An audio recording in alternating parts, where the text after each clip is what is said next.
Hello everyone, welcome to my channel learn with Vijay Chauhan. आज हम फिर एक नया टेंस करेंगे। कल हमने पास्ट परफेक्ट टेंस किया था, आज हम फ्यूचर परफेक्ट टेंस करेंगे। मैं आशा करता हूं कि कल वाला टेंस आपको समझ में आ गया होगा।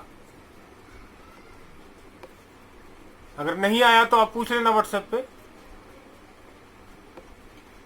और जैसा कि मैंने आपको पहले भी बताया था, आज फिर बता रहा हूं, आज का जो ये टेंस है ये 9वां टेंस है। इसके बाद सिर्फ 3 टेंस रह जाएंगे और ये टेंस खत्म होने के बाद मैं एक वीडियो अपलोड करूंगा।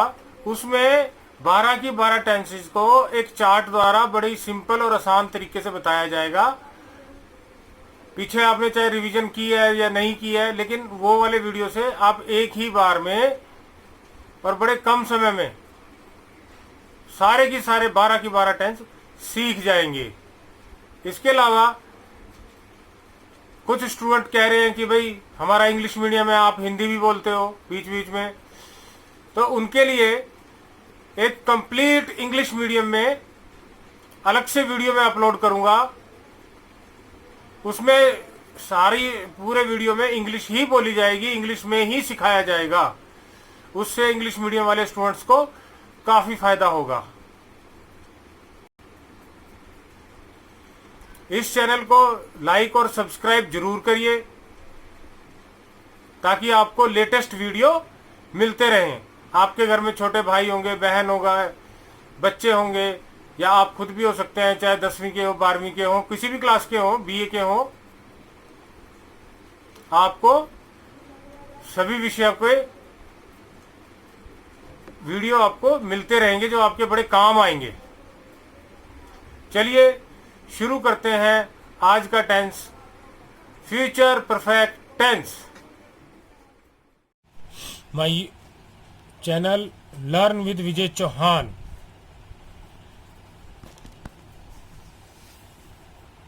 We are giving coaching for various classes for various subjects since 1994. आज का टेंस है फ्यूचर परफेक्ट टेंस। इसकी पहचान है चुका होगा, चुके होंगे, चुकी होगी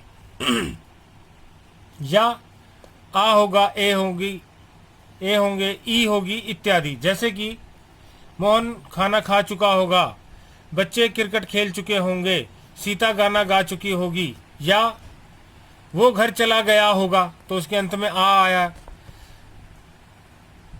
वे स्कूल चले गए होंगे, उसमें ए हो गया अंत में। वो स्कूल चली गई होगी तो ये ई आ गया लास्ट में, ई होगी। ये भी फ्यूचर परफेक्ट टेंस में आते हैं, तो ये इनकी पहचान होगी। ठीक। हेल्पिंग वर्ब, इसमें विल हैव और शैल हैव आता है। आई और वी, इनके साथ तो लगेगा शैल हैव, और बाकी सभी जो हैं उसमें विल हैव लगता है, जैसा मैंने पहले बताया था। फॉर्म कौन सी लगेगी? फॉर्म ऑफ वर्ब, वर्ब की थर्ड फॉर्म। जैसे गो वेंट गोन है तो गोन, प्ले प्लेड है तो प्लेड, कम केम कम है तो कम, डू डिड डन है तो डन, तीसरी वाली फॉर्म आएगी। देखिए कैसे आएगी, कैसे वाक्य बनाते हैं। मोहन पत्र लिख चुका होगा, Mohan will have written a letter. Mohan एक वचन है इसलिए विल हैव लग गया, राइट की थर्ड फॉर्म रिटर्न लग गई, तो ठीक है। अब ये विल हैव वाला बता दिया।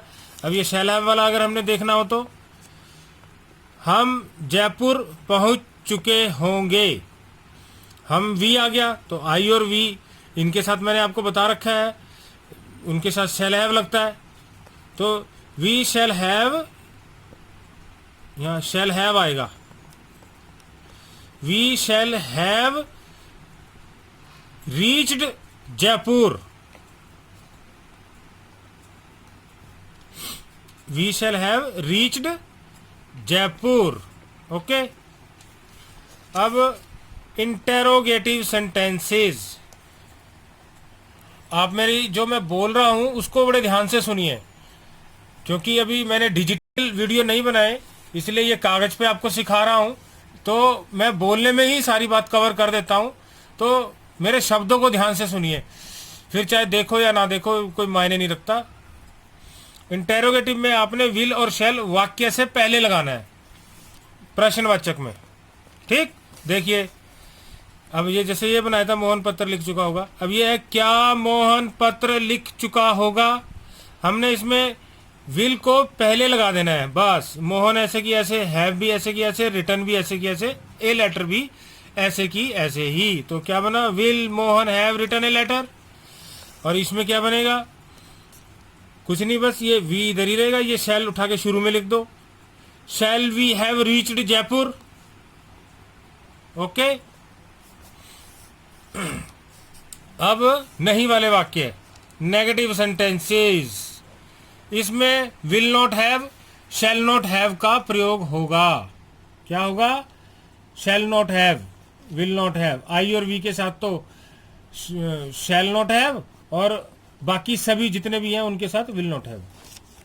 देखिए नोट वाला, मोहन पत्र नहीं लिख चुका होगा, Mohan will not have written a letter. क्या किया, ये नॉट को मैंने विल और हैव के बीच में लगा दिया, यही। ठीक, बाकी वही है सारा। अब इसमें क्या बनेगा, इसमें शैल उठा के हम ये शैल के आगे नॉट लगा देंगे, शैल और हैव के बीच में। हम जयपुर नहीं पहुंच चुके होंगे, we shall not have reached the Jaipur. Easy है, आ गया समझ।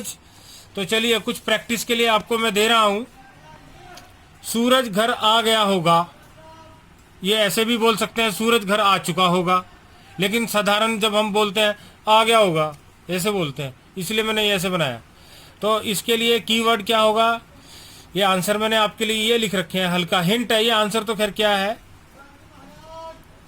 अब सूरज नाम है इसलिए विल हैव आएगा, और पहुंचने की इंग्लिश, आने की इंग्लिश रीच होता है, या पहुंच गया, या घर आने की इंग्लिश केम भी होती है। तो रीच के अलावा आप ये भी लगा सकते हैं कम, कम केम कम, कम थर्ड फॉर्म है, रीच की रीच्ड रीच्ड ईडी लग जाएगा साथ में, दोनों में से कुछ भी लगा दो एक ही बात है। सेकंड है रितु ने खाना पका लिया होगा, तो खाना पकाने की इंग्लिश कुक, थर्ड फॉर्म आएगी कुकड़, कुक कुकड़ कुकड़। वो ऋतु है नाम है इसलिए विल हैव आएगा। मैं स्नान कर चुका होऊंगा, या मैंने स्नान कर लिया होगा, ऐसे भी बोल सकते हैं। तो इसमें मैं हूं आई है इसलिए यहां लगेगा शैल हैव। और नहाने में ना, नहाना तो बात होता है, लेकिन नहाने को ऐसे बोलते हैं, अगर हम बोलें मैंने बात ले लिया होगा, तो लेने की इंग्लिश या टेक आएगी पहली फॉर्म, तीसरी फॉर्म टेक टुक टेकन। तो इसकी इंग्लिश बनेगी I shall have taken the bath, मैं नहा चुका हूंगा, I shall have taken the bath. ये थोड़ा स्पेशल सेंटेंस है इसलिए मैं इसको रिपीट कर रहा हूं, I shall have taken the bath. बच्चे सो गए होंगे, बच्चे सो चुके होंगे, एक ही बात है। तो बच्चे ये आ जाएगा विल हैव, सोने की इंग्लिश सबको ही पता है स्लीप, तो स्लीप की थर्ड फॉर्मूला आएगी यहाँ पे sleep, slept, slept. Children will have slept. तो बस ये वाला टेंस यहीं तक था।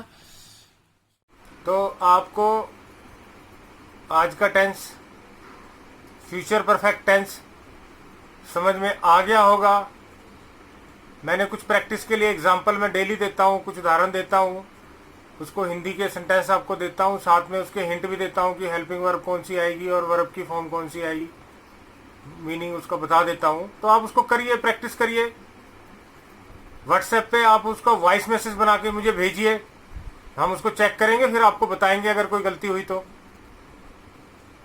और जैसा कि मैं आपको पहले भी बता चुका हूँ, इंग्लिश आपको बहुत जल्दी इम्प्रूव करनी है, बोलने में, लिखने में, या आपके ऑफिशियल वर्क को सीखने में, अच्छी तरह करने में।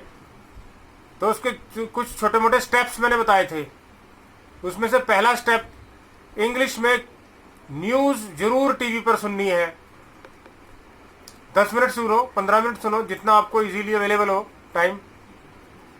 एक न्यूज़पेपर इंग्लिश का कोई सा भी हो, एक न्यूज़पेपर ले लो, वो हफ्ता 10 दिन चल जाएगा आपका। उसमें काफ़ी बड़ा होता है, एक पैरा पढ़ लिया उसमें से, आपकी इंटरेस्ट का जो भी पैसेज हो, पैराग्राफ हो उसमें, वो बड़ा काम देगा। इंग्लिश की कोई न्यूज़ में हो, मैगजीन हो जो आपको आपके इंटरेस्ट की हो, उसमें पढ़ लो, या कोई सी भी मैगजीन हो उसमें से अपना इंटरेस्ट ढूंढते हुए आप उसको पढ़िए, उससे भी बहुत ज़्यादा आपको फ़र्क लगेगा। इंग्लिश के episode, serials, English Discovery channel, ये सब आप देखिए, तो आपको काफ़ी उससे जल्दी इंग्लिश आएगी। बहुत एकदम आप देखोगे रिजल्ट उसका, एक हफ्ते में कितना ज़बरदस्त रिजल्ट आपको आएगा।